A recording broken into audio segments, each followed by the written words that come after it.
lagi sama Kak Rika, Kak Agatha, dan Kak Nelson. Jadi hari ini hari apa sih? Ini kan bukan hari Minggu ya. Kok kita ada ibadah? Nah, hari ini memang bukan hari Minggu, adalah hari Jumat. Kita akan sama-sama merayakan hari apa? Ya, Jumat Agung, hari kematian Tuhan Yesus. Adik-adik siap buat beribadah pagi hari ini? Coba, masih sendirian? Mama papanya, cici koko dedenya, adik kakaknya, panggilin yuk. Ayo, ayo, ayo, kita mulai ibadah. Panggil, Allah, Papa, ayo. Oke. Yuk adik-adik, sebelum kita mulai, kita berdoa dulu ya. Yuk, kasih sikap yang terbaik. Kalau adik-adik lagi duduk-duduk yang terbaik, yuk. Lipat tangan, tutup mata, kita berdoa sama Tuhan. Adik-adik ikuti kakak berdoa ya. Tuhan Yesus, terima kasih untuk hari ini. Hari ini kami akan beribadah. Kami akan memperingati hari kematian Tuhan Yesus. Tuhan, tolong kami, pimpin kami, supaya kami beribadah dengan baik dan benar. Walaupun kami di rumah kami, kami percaya Tuhan Yesus ada di rumah kami, juga di rumah teman-teman kami. Pimpin kami Tuhan, kami siap memberikan hati kami, telinga kami, pikiran kami, hanya untuk Tuhan. Kami bersyukur Tuhan, di dalam nama Tuhan Yesus, kami siap beribadah. Yang siap beribadah katakan amin. Oke adik-adik, sebelum mulai kita apa dulu? Ya, kita akan yel-yel Kak. Yang pertama kita yel-yel Kimo sama Kiki dulu ya. Kita siap-siap, yuk. Lihat kanan kirinya, papi maminya udah siap? Are you ready? Yes. Suaranya belum kedengeran di rumah Kak. Are you ready? Yes. Kita hitung pakai bahasa Inggris ya. 1, 2, 3. Kiki, Kimo, ceria, sehat, kuat, hahaha. Sekarang yel-yel Angela. Hello generation, hebat. Apa kabar Angela? Luar biasa,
Tapi yang terbaik karena kita mau apa?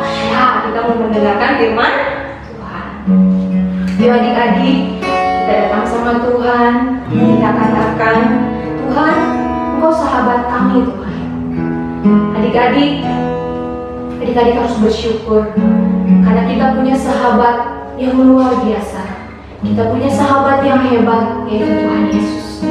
Dia mau mati bagi kita karena dia cinta, dia sayang sama kakak, juga sama adik-adik semuanya. Ya adik-adik, kita naikkan pujian, Yesus, Kau sahabat kami Tuhan. Sampai kami nanti dewasa Tuhan, bahkan sampai nanti kami mati, kami di surga nanti, Engkau tetap sahabat kami Tuhan. Yuk adik-adik kita datang sama Tuhan. Yesus sahabatku, Kau mati bagiku, besarnya kasih-Mu, sahabat dan Tuhanku.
biarlah sampai kalian kelak dewasa, bahkan sampai kalian tua nanti, bahkan sampai Tuhan panggil kalian nanti. Jangan pernah lupakan, Dia sahabat yang baik. Adik-adik punya sahabat yang baik, yaitu Tuhan Yesus. Tuhan Yesus yang sayang sama adik-adik. Tuhan Yesus yang selalu cinta sama adik-adik.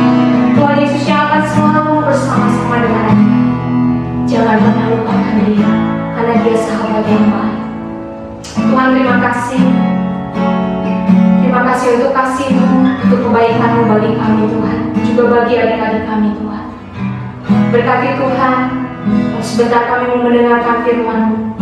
Kami percaya Tuhan, firman-Mu akan menjadi kekuatan bagi anak-anak-Mu. Firman-Mu akan menjadi perisai yang kuat bagi anak-anak-Mu Tuhan. Terima kasih Bapa, berfirmanlah di tengah-tengah kami, karena kami mendengar.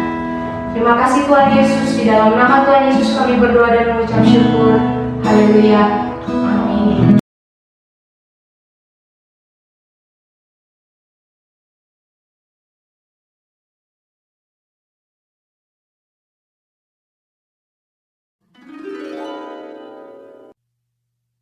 Yesus mati di kayu salib.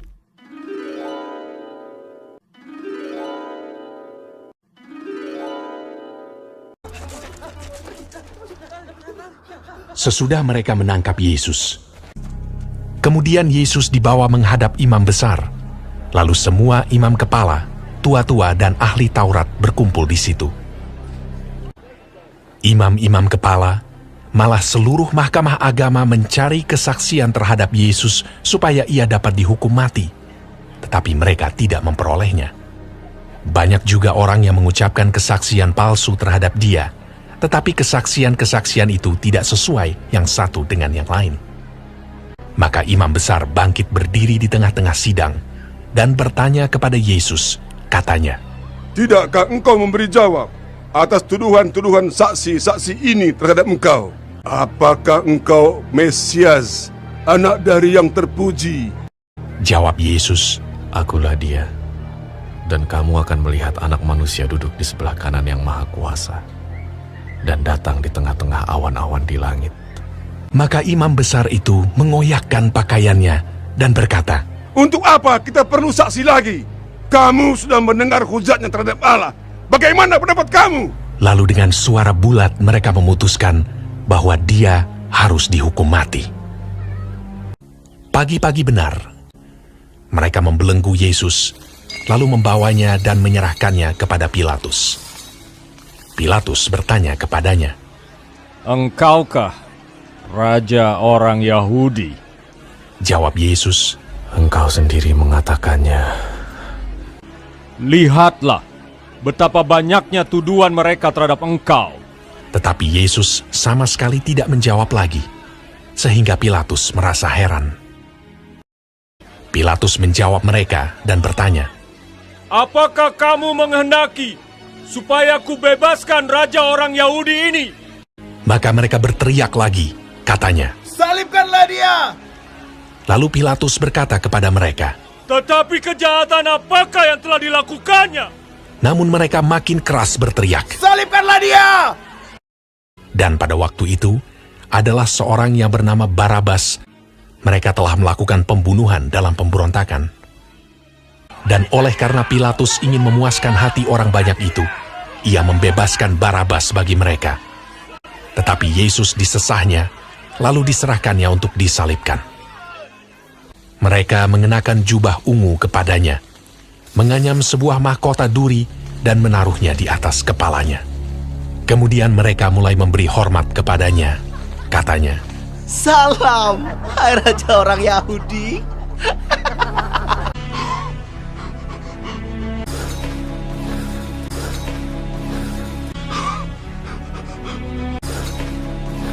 pada waktu itu, lewat seorang yang bernama Simon orang Kirene yang baru datang dari luar kota. Dan orang itu mereka paksa untuk memikul salib Yesus.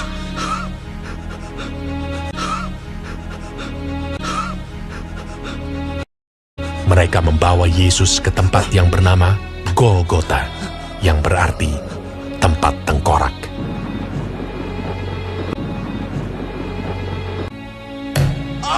Kemudian mereka menyalibkan dia.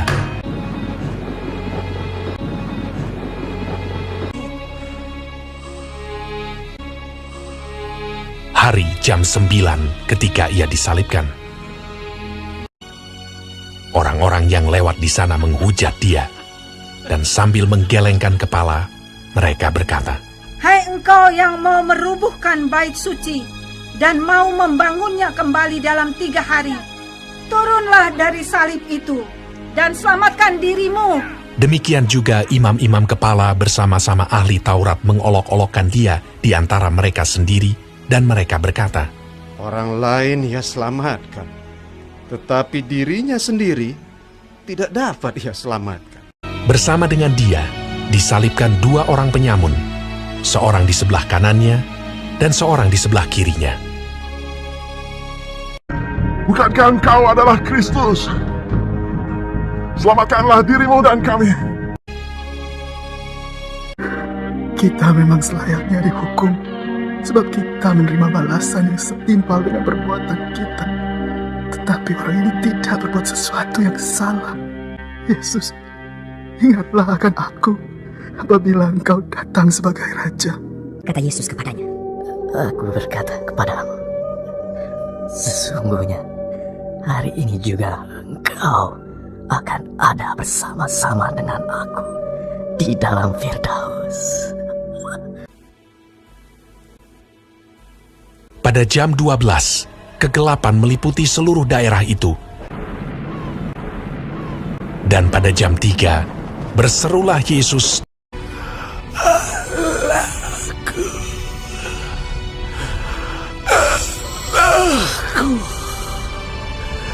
Mengapa kau meninggalkan aku? Lalu berserulah Yesus dengan suara nyaring dan menyerahkan nyawanya.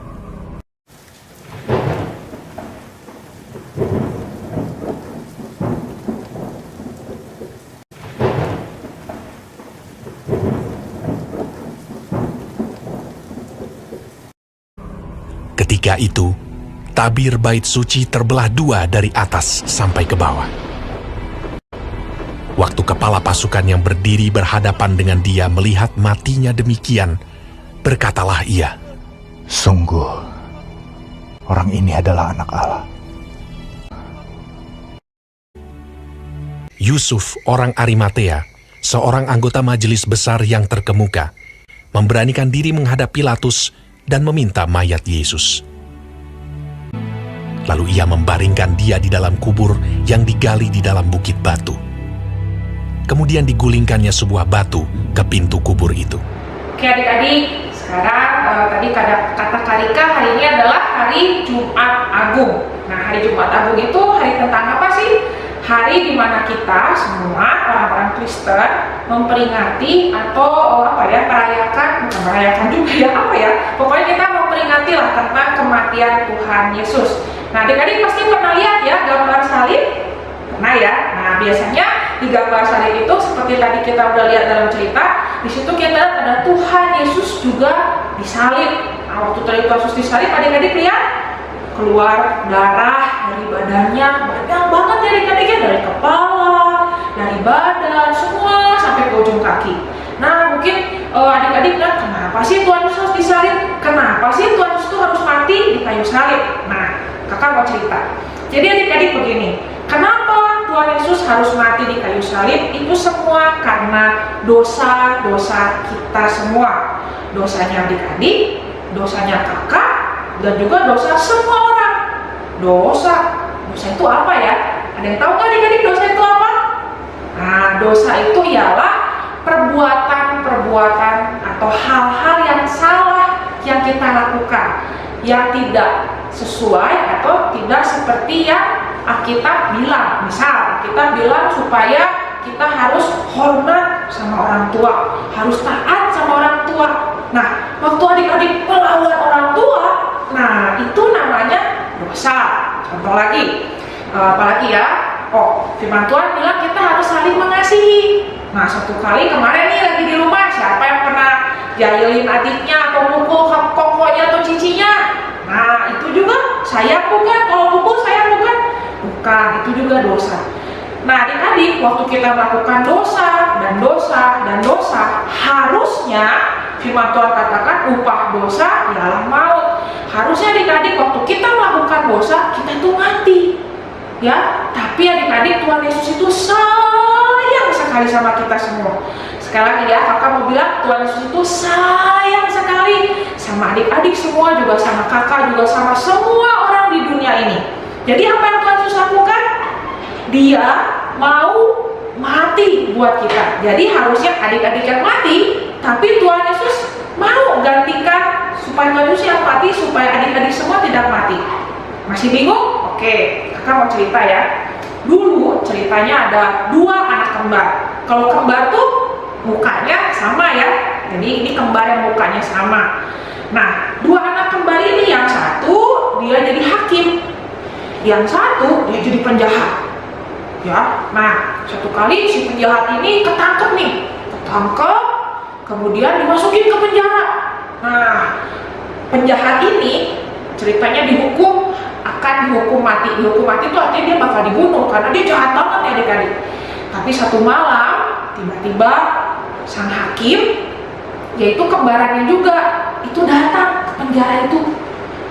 Dia datang, padahal besok ini hukuman mati nih ya. Dia datang ke penjara itu, dia buka pintu penjaranya, dan di situ ada si kembarannya penjahat tadi. Ingat ya, satu kan jadi hakim, satu jadi penjahat. Dia bilang, buka baju kamu, buka baju penjahatnya, bapak penjahat tadi, buka baju penjaranya. Ayo kamu sekarang pakai nih jubah aku, jubah hakim. Si kembarannya ini bingung loh, kok buat apa belajar banyak ngomong, pakai. Jadi adik-adik, si penjahat tadi dia pakai baju kembarannya yang baju hakim. Hakimnya pakai baju siapa? Ya, hakimnya pakai baju penjara, makanya kan sama. Lalu si hakim itu duduk di penjara itu, dan si penjahat tadi yang udah pakai baju hakim, dia keluar adik-adik. Jadi besoknya siapa yang dibunuh? Siapa yang dihukum mati? Iya, si hakim yang menjadi penjahat. Si penjahat justru jadi bebas. Nah, seperti itu adik-adik. Betapa sayangnya Tuhan Yesus sama kita semua. Harusnya kita yang mati, tapi Tuhan Yesus di kayu salib mau mati buat adik-adik dan juga buat kakak, juga buat semua orang di dunia ini. Artinya dosa kita diambil sama Tuhan. Semuanya diambil sama Tuhan. Makanya Tuhan Yesus yang dipukulin, Tuhan Yesus yang harus keluar darah, adik-adik gak usah keluar darah lagi. Sehingga adik-adik sekarang kita tidak lagi harus hidup di dalam dosa, tapi kita sekarang sudah diampuni dosa-dosanya oleh Tuhan Yesus. Seperti firman Tuhan bilang, karena begitu besar kasih Allah dunia ini, sehingga Dia telah memberikan anak yang tunggal, yaitu Tuhan Yesus, supaya setiap orang yang percaya kepadanya tidak binasa, melainkan beroleh hidup yang kekal. Tuhan Yesus sayang banget sama adik-adik semua. Amin. Jadi ayo adik-adik, semakin hari kita harus semakin sayang sama Tuhan Yesus. Kenapa? Karena Dia sudah mau mati buat dosa-dosa kita. Semangat!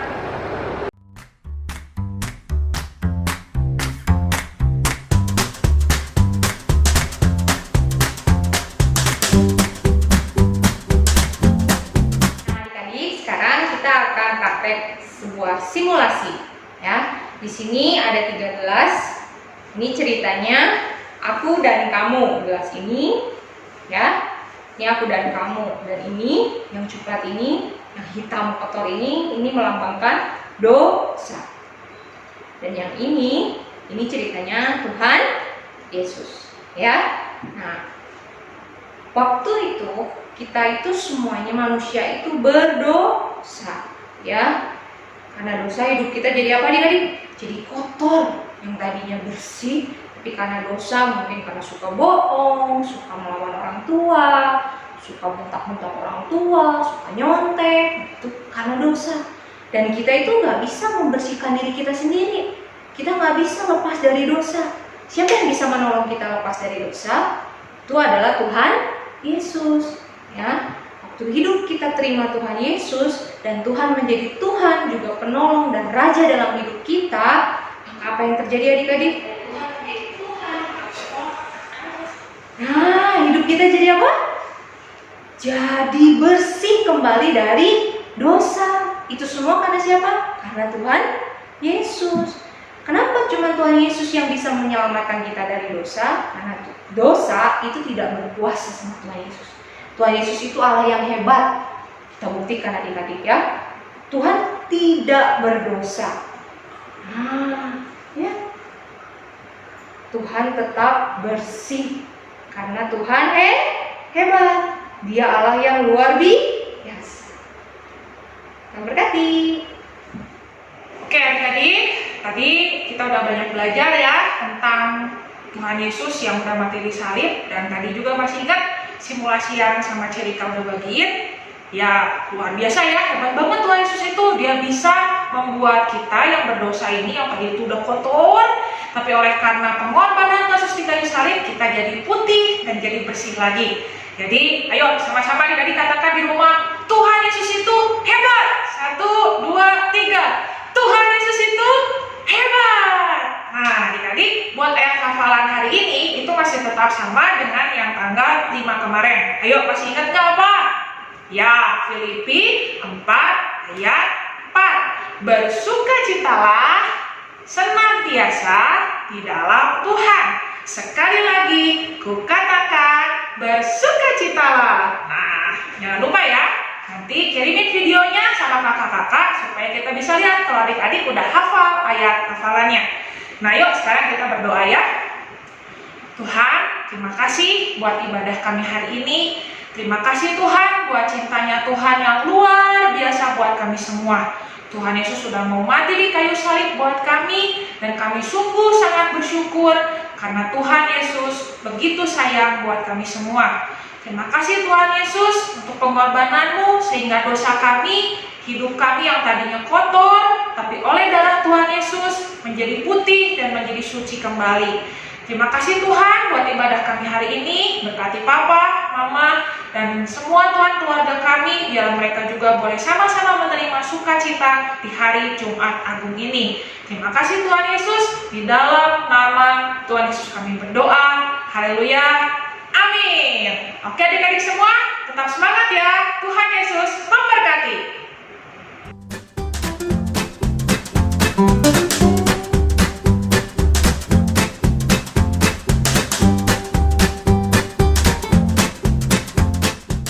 Nah adik-adik, sekarang kita akan bikin kreativitas. Bahannya, kalau di rumah ada kertas HPS, boleh pakai kertas HPS atau pakai kertas buku juga boleh ya. Jadi adik-adik di kertas HPS ini gambar salib. Kakak udah buat nih seperti ini, salib ya. Mau penggaris boleh, enggak juga nggak apa-apa. Kalau di rumahnya ada kertas, nanti adik-adik bisa pakai potongan-potongan kertas. Nah, ditutup salibnya. Kenapa harus pakai warna merah? Karena merah ini melambangkan darah Tuhan Yesus. Waktu Tuhan Yesus mati di kayu salib, darahnya menebus dosa kita, darahnya menyelamatkan saya. Jadi nanti ini ditutup semua pakai kertas yang dirobek-robek ya. Atau kalau nggak ada kertas, adik-adik juga boleh diwarna pakai spidol, pensil warna, ataupun krayon. Oke adik-adik? Ya, coba praktekkan di rumah ya. Buat ya di rumah, kalau nggak bisa bikin salibnya, minta tolong sama mama atau sama papa. Ya, selamat mencoba.